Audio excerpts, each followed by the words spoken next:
What's up, everybody? It's Adam Powell, and today we're going to go over the 4 pillars of leg lock defense. If you're a wrestler transitioning in jiu-jitsu, this is your biggest vulnerability. Guys getting you in leg entanglements, trying to snatch up ankles, trying to snatch up heels. So we're going to take care of you and just give you some fundamentals in that area. So there are 4 pillars of leg lock defense. 4 of them. If you can master all 4, you're going to be fine in the leg lock department. Take it from someone who tried to stay away from leg locks for too long, and it really hindered my game when I started competing at brown and black belt with guys who knew what they were doing, because I was so deficient in that area. So the earlier you can learn this stuff, the better. And it's really simple if you just know principles. It's more principle based than like a lot of jiu-jitsu. So first principle is inside position. Inside position meaning my legs on the inside of my opponent's legs.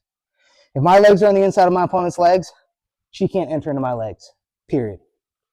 Okay? Think of it very similarly to wrestling. We're always trying to get inside position, inside elbows, inside position, inside position, inside position. Right? That's how I set up my takedowns. Same thing with the legs. You got to get to inside position to be able to enter into your entanglements. Okay? So everyone tracking so far? So your knees on the inside of hers, your feet on the inside of her feet. Okay, the second principle is foot awareness. You want to know what danger your foot is in. So that's more of a knowledge thing than anything. It's like not a skill thing, it's just knowing whether you're safe or not. So you guys see my foot? See how exposed my heel is?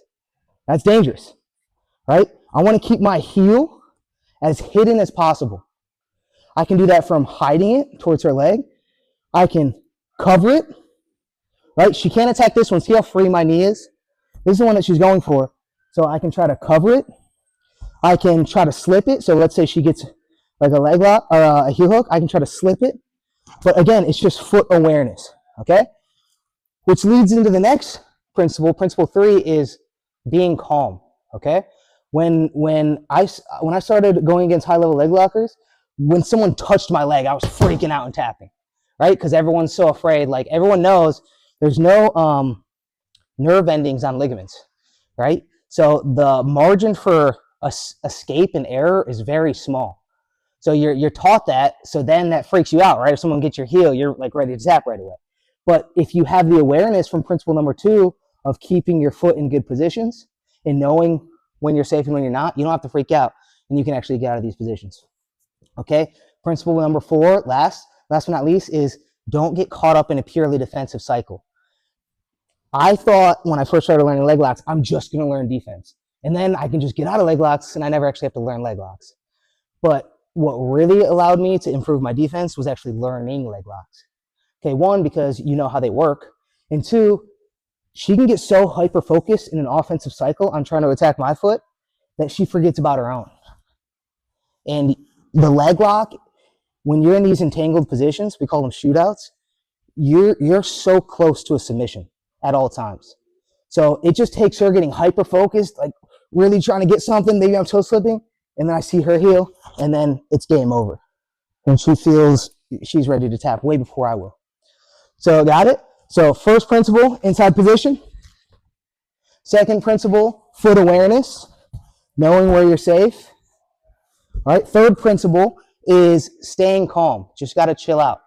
It's not as dangerous as you think it is, and we're going to create some drills in here to allow you to kind of learn it safely. And then last but not least, don't get so focused on your defense that you forget about an exposed heel for offense. All right. So first drill, all we're going to do is one person is going to start an inside position. All right, so I have an extreme advantage here. I'm going to win by getting into any leg entanglement where my 2 legs are attacking one of her legs. So we've got single leg X, we've got outside Ashi, we've got 50-50, we've got saddle or 411. All these positions, look at it, I'm controlling her one leg with both of my legs. All these different heel hooking positions.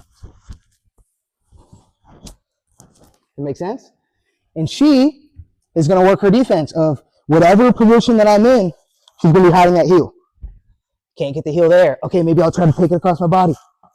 She's hiding it this way. I can't get the heel there, right? Yeah, and then she might try to find inside position. Maybe I flare the legs and she pummels in. Yep, and then she found inside position and can get out. Okay, and then goes on her attack. So again, we're going to start with one guy having the advantage. You're going to get to a position of control for 3 seconds. 1, 2, 3. 1, 2, 3. Any position where 2 of your legs are controlling one of her legs, and then you win. Okay, and then the other person gets to start in a position of inside position. Okay, it's real simple. Any questions? If you like what you saw, make sure to subscribe. We're on our way to 5,000 subscribers. Help us out, and also check us out on Patreon.